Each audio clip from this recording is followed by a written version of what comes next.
Which formula is this? I am atomic. Well, this is one way to summarize how a main character feels about what is happening around him. You were technically a named NPC, weren't you? He views every world as a game. But why? Could he just pay more attention to what is happening around him? And it's not just that. Despite the fact the Shadow Guardian, who he himself created, and all its members are deliberately working for him, everything they do is for Shadow's sake. For example, if Cid wanted to have a multi-billion company in his name, he would have to ask once and they would make him the owner without even questioning it. A billion?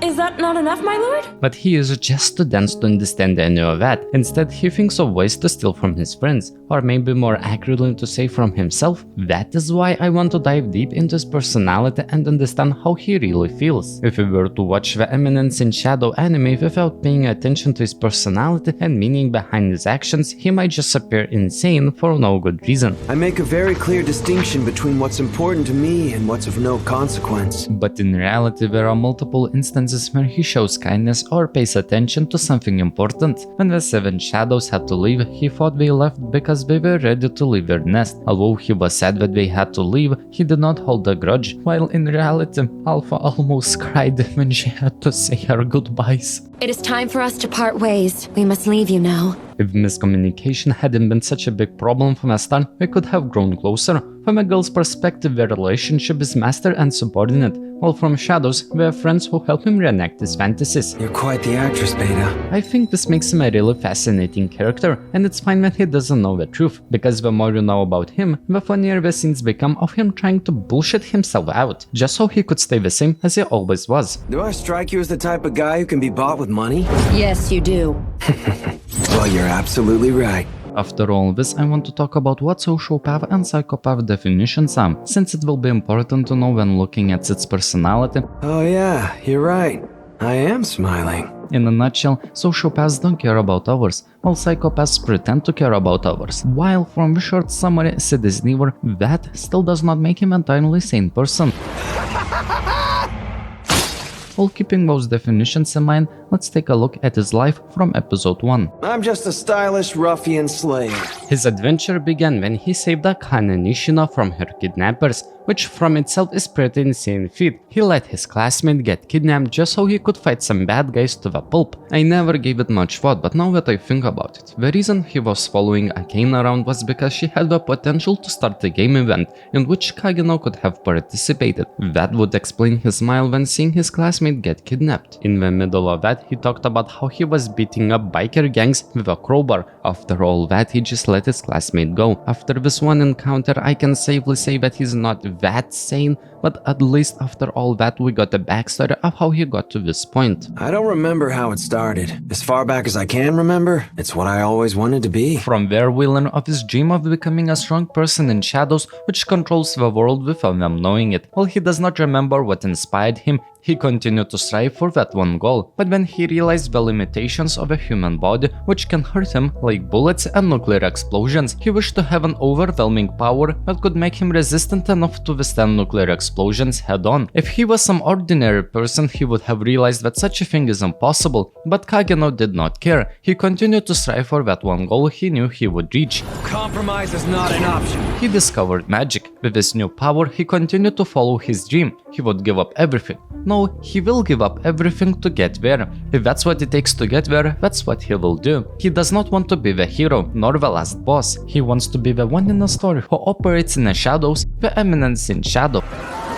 When reincarnated, he immediately starts to do the same thing he did in the previous world, while this time he also trains in magic. To test his strength, he looks for bandits to fight. He has a few loosely followed rules about who he can kill. He would not try to kill people who would take pity if killed, and another rule is it's generally okay to kill the bad guys. Well, in the previous world, there was danger to his life in every fight, but now that he's reincarnated with magic at his disposal, all of his struggles became meaningless. For him, it feels like he's playing a game in easy mode. He does not worry about dying in a fight, but rather from an old age. He's looking to extend his lifespan with magic. What is also interesting about it is that he never stopped training. He once said that there's no such thing as peak of power. Above a peak, there's even higher peak. That's all. People stop walking when they think they're at the peak. I still haven't seen the peak. That is what Shadow said to one of his enemies before they died. For me, this character deserves a lot of praise for his dedication to his goal. One evening on one of his bandit hunting expeditions, he finds a possessed. It's a curse which people have when they have a lot of magical energy but don't know how to control it. Cid has experienced the same phenomenon when he tried to use his magical output at its maximum efficiency. To continue his magical research, he experimented on the possessed and accidentally saved it, revealing a young elf. He realized that this is a perfect opportunity to include followers in his little game. To give a girl a concrete goal to focus on, he alters a fairy tale story to be a real one, gaslighting her into believing that she's one of the hero's descendants who defeated the demon Diablos and the existence of zealots who tries to resurrect it, calling themselves the Cult of Diablos. After this one performance, Shadow managed to gaslight himself into believing the entire story is fake, while in reality everything he said was the truth. After some time passed, Alpha confronted Shadow about the cult, saying that it is indeed real. Everything you said turned out to be true. At that time, Shadow must have thought that Alpha realized that the cult was fake, but because she was thankful for saving her life, she continued to play with his game. In the meantime, Alpha continued collecting more members, and Shadow named the first 7 members the 7 Shadows. While it's still just a game for him, he still shows his trust in the 7 Shadows. When his sister was kidnapped by some old bandits, he was not worried, because he has been helping them with their self-defense training. But confidence in their training built a blind trust in his subordinates, making it impossible for him to read the true feelings of the 7 Shadows. When Beta was saying that they do not know her exact location, Cid thought that she was just pretending not to know and was just role-playing for the game. When Cid threw a dagger with an inner monologue of Damn it, I missed. You can imagine how he must have felt when the girl just said that he was right. It's like she was not even trying to hide the fact that this is just for a show. You're quite the actress, Beta. If that's what happens to him every time, I don't think that it's Cid's fault for not noticing that his random guesses are actually accurate. When they go to the kidnapper's hideout, the 7 Shadows confront the Cult of Diablos, their biggest enemy. While Shadow splitted himself off the group when he got bored fighting weak bandits and got lost. He then accidentally confronts an above-average bandit leader who got away from the 7 Shadows and starts playing with him by overwhelming him with skills only. When the bandit has a mental breakdown about the darkness of this world, he tries to protect the boy by discouraging him from following this path. But from the boy's perspective, he smiles because he can finally save the lines he was saving up. Then I'll dive even deeper. As deep as I can go. He kills the bandit, steals his golden necklace, it's not like he will be needing it, so it's fine, and leaves his sister behind to escape on her own. I'm sorry, I thought this was a rescue mission, but apparently for him it was just like any other bandit hunting expedition. He was pretty tough for a regular old bandit. Concerning the spy game he plays with the 7 Shadows, there are a few rules he has made. If the girls want to play the spy game, we can do that by initiating with the keywords like the Cult of Diablos, Shadow Garden, and any of that stuff. He will respond in kind, but if not, he will drop the act and be himself. While he placed this condition on himself without telling the girls, we could not have known that Shadow is just a stage name he uses to act on his fantasies. Oh, and another rule is Shadow's orders take priority above everything else. After his sister's rescue mission, the 7 Shadows realized that they had to leave him so they could increase the Shadow Garden's power, while in the meantime Shadow would continue to work alone with one rotating subordinate to give him information on their progress. While Cid thought that the girls got bored of playing his spy game, he did not hold a grudge. He got a little sad that they all grew up, but he still continued on his own path, even if nobody else wanted to be with him. That's what he meant when he said that he will give up everything to get there. The point of being the Eminence in Shadow is to have the ability to hide in the crowds like background characters do in the movies. That is why when he enrolled in Midgar's Night Academy, he tries to act like any normal person and goes to any lengths to be like them. He has a few friends who help him sell this point. No normal person would deliberately go to such lengths to be looked down on like some kind of trash. Cid Kageno is just that abnormal, but he stays like that because of his dream, and he will not change his conviction because of some inconvenience he has to experience in his daily life. On the contrary, he actually accepts new challenges with open arms. For example, when Cid had to make a love confession to this kingdom's second princess because of a bet he lost, well, Cid liked this idea very much. When the time came, he made the most background character confession ever. Girlfriend! but unlike his plan to get rejected and run away, Princess Alexa accepted it, throwing a wrench to his plan. The next day, Cid already wants Alexa to dump him, so he starts stealing her food, since no woman would ever consider having a bad boy as their boyfriend. Never mind, it failed. Alexa then suggests they start practicing swordsmanship together. To stick to his background character persona, he can never go against someone with higher status than himself. Cid accepts the offer, and in there he learns that the reason Alexa wants to date him is to stop her already in motion political marriage. Cid was not happy about it, but to deepen their relationship, Alexa threw a gold coin on the floor and we got this hilarious scene. Do I strike you as the type of guy who can be bought with money? Yes, you do.